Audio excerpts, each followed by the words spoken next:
ৰাজপাল যাদৱৰ খবৰটো আপোনালোকে সকলোৱে পাইছে বলিউডৰ এগৰাকী বহু পুৰণি অভিনেতা ৰাজপাল যাদৱ সেই ৰাজপাল যাদৱে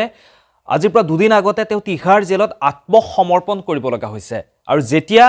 তেওঁ সাংবাদিকে সুধিছিল প্ৰশ্ন তেতিয়া সেই ৰাজপাল যাদৱে কান্দি উঠিছিল কান্দি কৈছিল মোৰ হাতত টকাও নাই মোৰ লগত কোনো বন্ধু বান্ধৱো নাই যে মোক সহায় কৰিব এনেদৰে কান্দি সেইজন ৰাজপাল যাদৱে কৈছিল যিজন ৰাজপাল যাদৱে প্ৰতিটো সময়ত মানুহক হহুৱাই ভাল পাইছিল প্ৰতিটো সময়তে মানুহক হহুৱাইছিল আনন্দ দিছিল আৰু সেইজন ৰাজপাল যাদৱে এতিয়া তিহাৰ জেলৰ ভিতৰত থাকিব লগা হৈছে তেওঁ কান্দি থাকিব লগা হৈছে বৰ্তমানে সময়খিনিত কাৰণটো কি আপোনালোকে সকলোৱে হয়তো ঘুনুকঘনাকে গম পাইছে মই থুলমুলকৈ আপোনালোকক কথাখিনি জনাবৰ কাৰণে চেষ্টা কৰিছো ৰাজপাল যাদৱে এখন ছবিৰ কাৰণে এখন ছবি তেওঁ পৰিচালনা কৰিবৰ কাৰণে সেই তেওঁ 5 কোটি টকা লোন লৈছিল 5 কোটি টকা যেতিয়া তেওঁ লোন লৈছিল কিন্তু সেই ছবিখন বনালে আজিৰ পৰা কেইবছৰমান আগৰ কথা সেই ছবিখন যেতিয়া বনালে ছবিখনৰ নাম আছিল আতা পাতা লা পাতা সেই ছবিখন বনোৱাৰ পিছত সেই ছবিখন সম্পূৰ্ণৰূপে ফ্লপ হৈ গ'ল ছবিখন যেতিয়া ফ্লপ হ'ল তেতিয়া সেই ছবিখনৰ কাৰণে যিখিনি তেওঁ লোন লৈছিল যিখিনি টকা তেওঁ লৈছিল সেইখিনি তেওঁ পৰিশোধ কৰিব নোৱাৰিলে তেনেকৈ তেওঁ সুদবোৰ বাঢ়ি গৈ থাকিল আৰু অৱশেষত গৈ 9 কোটি টকালৈকে হ'ল মাজতে ৰাজপাল যাদৱে চেক এখনো দিছিল চেকখনো বাউন্স হ'ল যেহেতু ৰাজপাল যাদৱৰ টকা নাছিল আৰু তেনেকৈয়ে এতিয়া 9 কোটি টকালৈ ৰাজপাল যাদৱে ঘূৰাব লগা হৈছে সুদবোৰ বাঢ়ি বৰ্তমান গৈ কি 9 কোটি টকা হ'ল আৰু অৱশেষত গৈ ৰাজপাল যাদৱে নিজে গৈ তিহাৰ জেলত আত্মসমৰ্পণ কৰিছে আৰু সাংবাদিকে যেতিয়া সুধিলে সেইজন ৰাজপাল যাদৱক তেতিয়া ৰাজপাল যাদৱে কৈছিল মোৰ টকাও নাই মোৰ কোনো বন্ধুও নাই এটা কথা ভাবি চাওক সেই ৰাজপাল যাদৱ বলিউডৰ সকলো মানুহৰ লগতে প্ৰত্যেকজন অভিনেতা অভিনেত্ৰীৰ লগতে কোটিপতিৰ লগতে উঠা বহা কৰা সেইজন ৰাজপাল যাদৱ সেই ৰাজপাল যাদৱে আজি টকাৰ কাৰণে চকুলো টুকিব লগা হৈছে টকাৰ কাৰণে তেওঁ তিহাৰ জেলৰ ভিতৰত থাকিব লগা হৈছে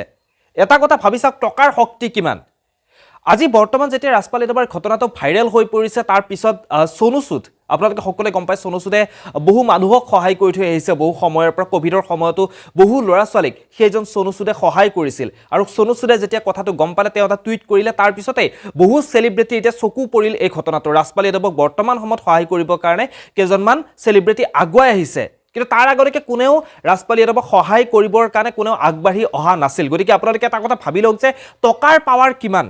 আজি আপুনি এজন ভিডিও ক্ৰিয়েটৰ হোৱাৰ লগে লগে আপুনি যেতিয়া সোশ্যাল মিডিয়াত আহিব আপুনি যি কামে নকৰক কিয় আমাৰ বহু মানুহে ভাবি থাকে যে তেওঁলোকে কিবা এটা কাম আৰম্ভ কৰিব কিন্তু সমাজখনৰ ভয়ত সমাজখনে কি কৰিব ওচৰৰ পাজৰ মানুহখিনি কি ক'ব কোনোবা ভালে বুলি ক'ব নে বেয়াই বুলি ক'ব কোনোবা ঠাট্টা কৰিব নেকি এনেকুৱা ধৰণৰ কথাবোৰ ভাবি সমাজখনৰ কথা ভাবি তেওঁলোকে কামটোত আগবাঢ়িব নোৱাৰে তেওঁলোকে পিছ হুকি থাকে কাৰণ তেওঁলোকে এটাই ভয় কৰে মানুহে তেওঁলোকক লাজ দিব তেওঁলোকক ঠাট্টা কৰিব তেওঁলোকক হাঁহিব কিন্তু যেতিয়া হাতত টকা নাথাকি যেতিয়া আনৰ আগত গৈ হাত পাতিব তেতিয়াও মানুহে হাঁহিব তেতিয়া মানুহে পাত্তাই নিদিব গতিকে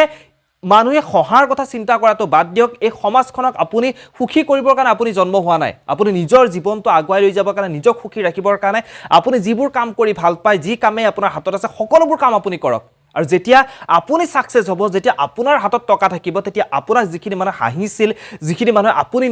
আপুনি নোৱাৰিব বুলি কৈছিল সেই মানুহখিনিয়ে কিন্তু আপোনাৰ লগত থাকিব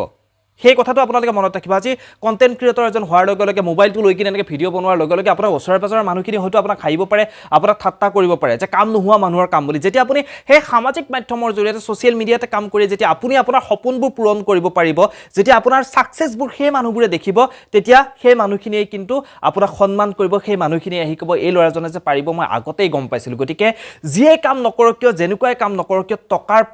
পিছত দৌৰক টকা ইনকাম কৰক নিজৰ জীৱনটো আগুৱাই লৈ যাওক সমাজখনে কি ভাবিব সমাজখনৰ কথা চিন্তা কৰি কেতিয়াও পিছ হুকি নাথাকিব ৰাজপাল যাদৱৰ ঘটনাটো এইটো কেৱল এটা উদাহৰণহে মই আপোনালোকক দিছোঁ গতিকে ভাবি চাওক কেনেকুৱা টকাৰ শক্তি কিমান গতিকে টকাত সকলোবোৰ বিক্ৰী হয় কেৱল সৰু ডাঙৰ কোনো ধৰণৰ কামৰ কথা আহি নপৰে আপুনি কেৱল কাম কৰক কৰ্ম কৰক টকা উপাৰ্জন কৰক সেইটোৱে ধন্যবাদ